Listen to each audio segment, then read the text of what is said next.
பயிற்சி 6.1 8வது சம் பாருங்கள். ஃபஸ்ட்டு சம்மு எம்மோட value cos alpha by cos beta, என்னோட value cos alpha by sine beta. அதை வச்சுட்டு எம்மோட வேல்யூ என்னோட வேல்யூ வச்சுட்டு M square plus N square இது ரெண்டையும் ஸ்கொயர் பண்ணி கூட்டி அதோட காஸ் ஸ்கொயர் பீட்டாவை பெருக்குனா நமக்கு வேல்யூ என் ஸ்கொயர் வரணும். அதாவது என்னோட வேல்யூ வந்து அதில் ஸ்கொயர் இருந்துச்சுன்னா என் ஸ்கொயர் நம்ம எடுத்து ப்ரூவ் பண்ணிடலாம். ஃபஸ்ட்டு எல்ஹெச்எஸ் எடுக்கலாம்.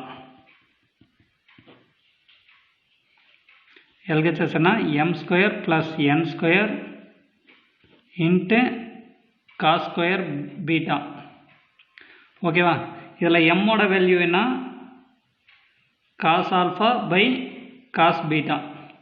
ஆனால் ஸ்கொயர் எம்மோட வேல்யூ தான் எழுதியிருக்கேன். எம் ஸ்கொயருங்கிறதுனால இங்கே 2 ஸ்கொயர் அப்ளை பண்ணுறேன். ப்ளஸ் என் ஸ்கொயர் என்னோட value cos alpha cos square alpha by sine square beta. ஓகேவா? Into cos square beta.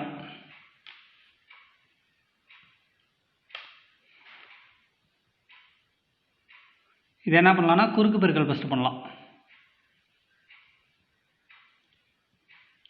Cos square alpha into sine square beta plus cos square alpha into cos square beta.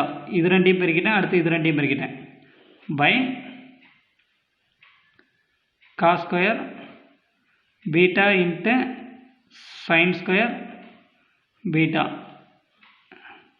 இது கூட பெருக்கல் என்ன இருக்குது? Cos square beta. அதாவது இப்போ வந்து இதையும் டைரெக்டாக கேன்சல் பண்ணலாம். எப்படி இந்த நம்பருக்கும் இது வகுத்தலில் வருமே அப்படின்னு நீங்கள் கேட்கலாம். இதோட கான்செப்ட் என்னன்னு நல்லா புரிஞ்சுங்க.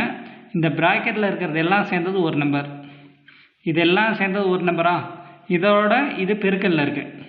அதே எப்படின்னா 5 + 3 பெருக்கல் 8 பை 8. இந்த இதை நம்ம பார்க்க தேவையில்ல. 8க்கு 8 கேன்சல் பண்ணலாம். அதே 5/8 + 3 × 8 இப்படி இருந்தால் தான் நம்ம 8க்கு 8 கேன்சல் பண்ணக்கூடாது. இங்கே நடுவில் ப்ளஸ் வரதுனால இதெல்லாம் சேர்ந்தது ஒரு நம்பர். ப்ராக்கெட் போட்டுட்டாவே அதெல்லாம் சேர்ந்தது ஒரு நம்பர்னு தான் அர்த்தம்.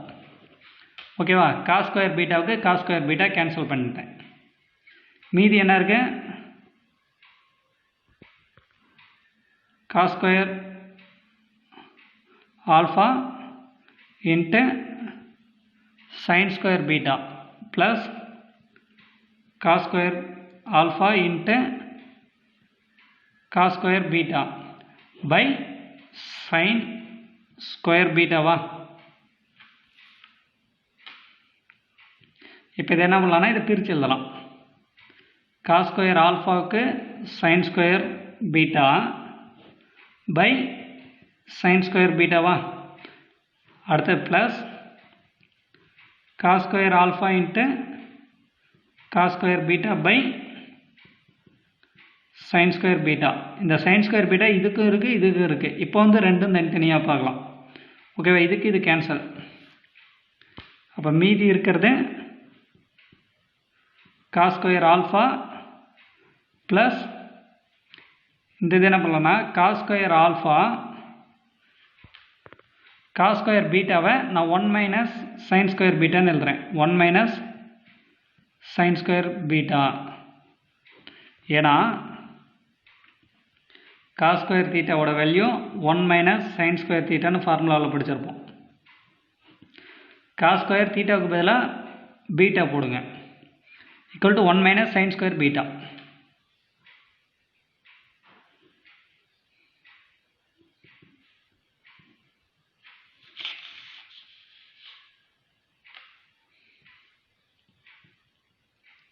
காஸ் ஸ்கொயர் ஆல்ஃபா ப்ளஸ் இந்த காஸ் ஸ்கொயர் ஆல்ஃபாவை உள்ளே பெருக்கிறேன். இது ரெண்டோடையும் காஸ் ஸ்கொயர் ஆல்ஃபா மைனஸ் இது 1ஆல் பெருக்கும்போது ஒரு cos square alpha cos square alpha plus into minus minus sine square beta into cos square alpha by sine square பீட்டாவா? அடுத்து இதே எப்படி எழுதலாம்னா cos square alpha plus cos square alpha by sin square beta minus sin square beta by sin square beta into cos square alpha by sin square beta. ஓகேவா, இது ரெண்டும் பெருக்கல்ல இருக்கிறனால இது cancel பண்ணிக்கலாம். அங்கே கூட்டலில் இருந்தால் மட்டும்தான் டைரெக்டாக கேன்சல் பண்ண முடியாது. ஓகேவா, மீதி இருக்கிறத எடுத்து எழுதுங்க. cos square alpha plus cos square alpha by sin square beta minus cos square alpha plus cos square alpha க்கு minus cos square alpha cancel. மீதி இருக்கிறது cos square alpha by sin square beta. இதெல்லாம் நம்ம square தனியாக வெளியே எடுத்துடலாம்.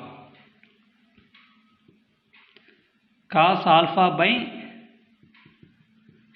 sin beta square காமனாக வெளியே எடுத்துட்டேன். ஓகேவா, cos alpha by sin beta என்னோட வேல்யூ என்ன? cos alpha by sin beta. அதுக்கு பதிலாக நான் என்னன்னு இப்போ போட்டுக்கிறேன். ஸ்கொயருக்கு ஸ்கொயர். எட்டாவது சம்லேயே செகண்ட் சம் பாருங்கள். எக்ஸோட value cot theta plus tan theta, ஒய்யோட value secant theta minus cos theta. நம்ம என்ன பண்ணோன்னா எக்ஸ் ஸ்கொயர் ஒய், இதில் பாருங்கள் எக்ஸுக்கு மட்டும்தான் ஸ்கொயர் இருக்குது. எக்ஸை ஸ்கொயர் பண்ணி அதோட ஒய்யை பெருக்கி இதுக்கு ரெண்டுக்கும் சேர்த்து அடுக்கு 2/3. அதில் இருந்து எக்ஸ் ஒய் ஸ்கொயர், இதில் ஒய் மட்டும்தான் ஸ்கொயர் இருக்குது. 2/3 வந்து எக்ஸுக்கு இருக்குது ஒய்க்கும் இருக்குது. இது ரெண்டையும் மைனஸ் பண்ணால் நமக்கு வேல்யூ 1 வரணும். ஃபஸ்ட்டு இதை நம்ம ஆல்ட்ரு பண்ணிக்கலாம். எக்ஸையும் ஒய்யும் ஆல்ட்ரு பண்ணிக்கலாம். எக்ஸ் வந்து காட் தீட்டா ப்ளஸ் டேன் தீட்டாவா, காட் தீட்டாவை எப்படி எழுதலாம்? Cos theta by sine theta plus tan தீட்டாவை எப்படி எழுதலாம்? Sine theta by cos theta. இப்போ இதை அடுத்து குறுக்கு பெருக்கல் பண்ணிங்கன்னா இது ரெண்டும் பெருக்குவீங்களா? காஸ் ஸ்கொயர் தீட்டா ப்ளஸ் சைனையும் பெருக்குனா sine square theta by sine theta into cos theta. Sine square theta plus cos square தீட்டாவோட வேல்யூ 1. அது வந்து sign square theta plus cos square தீட்டானாலும் 1 தான், cos square theta plus sine square தீட்டானாலும் 1 தான். ஓகேவா, 1 by sine theta into cos theta. இது எக்ஸினுடைய வேல்யூ. ஒய்க்கு பார்க்கலாம். ஒய்யோட value secant theta minus cos தீட்டாவா, சீக்கன் தீட்டாவை எப்படி எழுதலாம்? 1 பை காஸ் தீட்டான்னு எழுதலாமா? Minus cos theta.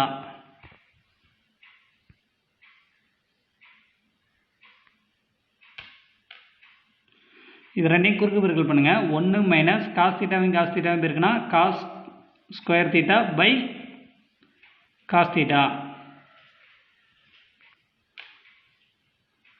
அடுத்தது 1 மைனஸ் காஸ் ஸ்கொயர் தீட்டாவோட வேல்யூ சைன் ஸ்கொயர் தீட்டா. அதாவது சைன் ஸ்கொயர் தீட்டாவை எப்படி எழுதலாம்? Sine square theta equal to 1 minus cos square தீட்டான்னு எழுதலாமா? இதனுடைய value sine square theta by cos theta. இது வந்து ஒய்யனுடைய வேல்யூ. எக்ஸையும் ஒய்யும் நம்ம ஆல்ட்ரு பண்ணிட்டோம். இப்போ அடுத்து என்ன பண்ணலாம்னா இதை ஃபஸ்ட்டு கண்டுபிடிக்கலாம். எக்ஸையும் ஒய்யும் பெருக்க எக்ஸ் ஸ்கொயர் ஒய், அதுக்கப்புறம் இந்த 2/3 உள்ளே கொண்டு வரலாம். ஃபஸ்ட்டு என்னது? எக்ஸ் ஸ்கொயர் ஒய்யா, இதில் எக்ஸ் ஸ்கொயருங்கும் போது எக்ஸினுடைய வேல்யூக்கு ஸ்கொயர் பண்ணணும். 1 ஸ்கொயர் பண்ணால் 1 by sine square theta into cos square theta பெருக்கல் ஒய்யினுடைய value sine square theta by cos square theta. Sorry, cos theta மட்டும்தான், ஸ்கொயர் வராது. பாருங்கள், இதெல்லாம் பெருக்கல் இருக்கிறதுனால சைன் ஸ்கொயர் தீட்டாவுக்கு சைன் ஸ்கொயர் தீட்டா கேன்சல். மீதி இருக்கிறது 1 பை, இங்கே ஆல்ரெடி காஸ் ஸ்கொயர் தீட்டா இருக்குது, இங்கே காஸ் தீட்டா இருக்குது. அடுக்கு 2, இங்கே அடுக்கு 1. பெருக்கும்போது அடுக்க கூட்டுவோமா? 2யும் 1யும் கூட்டினா அடுக்கு 3 காஸ் கியூப் தீட்டா. அடுத்தது என்ன பண்ணலன்னா எக்ஸ் ஸ்கொயர் ஒய்யோட வேல்யூ இது. அடுத்த இதில் என்ன பண்ணிருக்கோம்? 2/3 உள்ளே கொண்டு வரணுமா? எக்ஸ் ஸ்கொயர் ஒயில் 2/3 உள்ளே கொண்டு வரணும். அப்போ 1/2 அது வேல்யூ மாறாது, அதை அப்படியே விட்டுருங்க. இதுக்கும் 2/3 வரணுமா? காஸ் கியூபு பெருக்கல் 2/3 தீட்டா. நல்லா புரிஞ்சுங்க. எக்ஸ் ஸ்கொயர் ஒய்யினுடைய வேல்யூவை 2/3 பெருக்கிறோம். அடுக்கு வந்து 2/3, அதை உள்ளே கொண்டு வரோமா? 2/3 வந்துச்சுன்னா இங்கே எப்படி வரும்னா பெருக்கல் 2/3 வரும். உள்ளுக்குள்ளே கொண்டு வரணும். இங்கே வந்து இப்படி இருக்கிறதுல 2/3 உள்ளே கொண்டு வரணும். ஒன்றுக்கு வந்து 2/3 போட்டாலும் ஒன்றை பொறுத்த வரைக்கும் வேல்யூ மாறாது, அதை அப்படியே விட்டுருங்க. இங்கே காஸ் கியூப் இருக்கா, அதுக்கு 2/3 உள்ளே வரணும். ப்ராக்கெட்டுக்கு வெளியே இருக்கிறனால இங்கேயும் பொருந்தும் இங்கேயும் பொருந்தும். 2/3னா அடுக்கில் தான் வரணும். அடுக்கு 2/3, இந்த 3க்கு 3 கேன்சல் ஆயிரும்.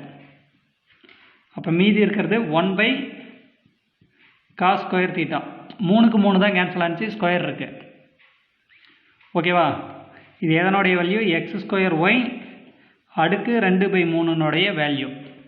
அதே மாதிரி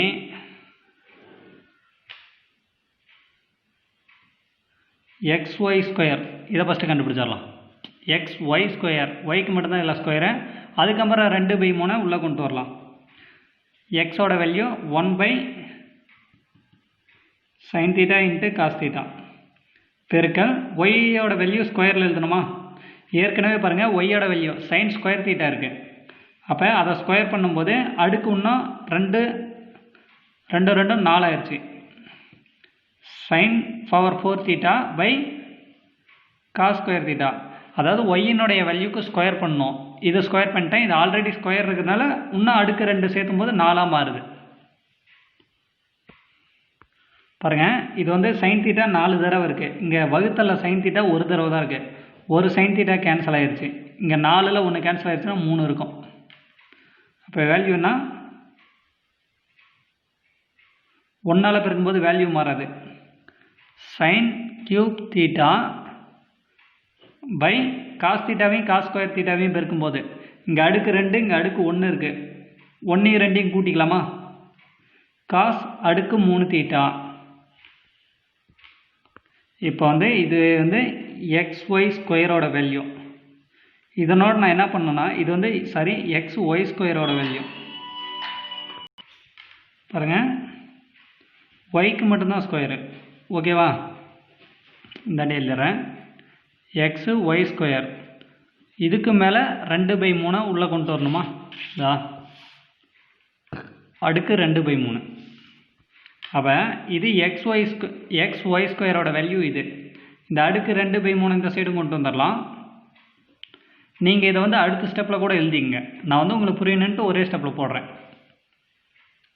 நீங்கள் வந்து 1/1 கூட உங்களுக்கு புரிஞ்ச மெத்தடில் எழுதிக்கலாம்.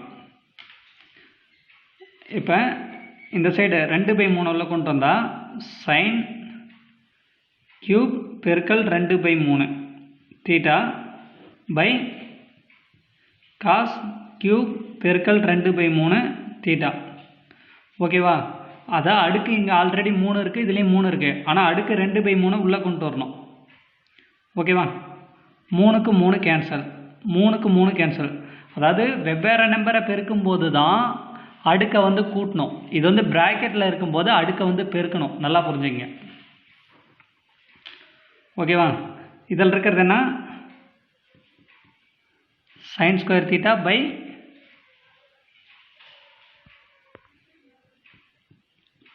Cos square theta. ஓகேவா? இப்போ இது என்ன சொல்லியிருக்காங்க? இதனுடைய வேல்யூ கண்டுபிடிச்சிருக்கோம், இதனுடைய வேல்யூ கண்டுபிடிச்சாச்சு. ஓகேவா? இதை ரெண்டையும் கழிக்கணும்.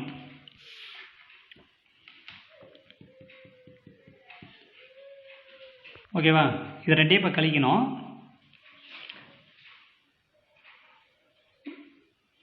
இதனுடைய value 1 cos square theta minus இதனுடைய value sin square theta by cos square தீட்டாவா? பகுதி ஒரே மாதிரியே இருந்தால் தொகுதியை கூட்டவோ கழிக்கவோ செய்யலாம். இங்கே கழித்தல் குறி இருக்குது, அதனால் கழிக்கிறேன். 1 minus sin square theta by cos square theta. இது ரெண்டையுமே பெருக்கி போட்டுறாதீங்க, அது குறுக்கு பெருக்கல் பண்ணும்போது தான் இது பண்ணோம். இது என்னென்னா பகுதி ஒரே மாதிரியே இருக்குது, அதனால் தொகுதியை கூட்டவோ கழிக்கவோ செய்யலாம். அதாவது உங்களுக்கு புரியணும்னா 1/5 ப்ளஸ் 3/5ன்னு இருந்தால் இது எப்படி எழுதணும்னா பகுதி ஒரே மாதிரி இருக்கிறனால 5 எழுதிட்டு மேலே 1 3 கூட்டி 1 + 3 4ன்னு எழுதலாம். ஓகேவா, அதை தான் இங்கேயும் பண்ணியிருக்கோம். பகுதி ஒரே மாதிரியே இருந்தால் ஒரு தடவை எழுதிட்டு மேலே இருக்கிறத கூட்டவோ கழிக்கவோ செய்யலாம். 1 மைனஸ் சைன் ஸ்கொயர் தீட்டாவோட value cos square theta by cos square theta. 1 minus sine square theta equal to cos square theta. Okay, இதுக்கு இது கேன்சல் பண்ணோம்னா நம்மளோட ஆன்சர் 1. இதுதான் அவங்க ப்ரூவ் பண்ண சொன்னதும். ப்ரூவ் பண்ணியாச்சு பாருங்கள். ஈக்குவல் டு 1 என்பதை நிரூபிக்கவும்.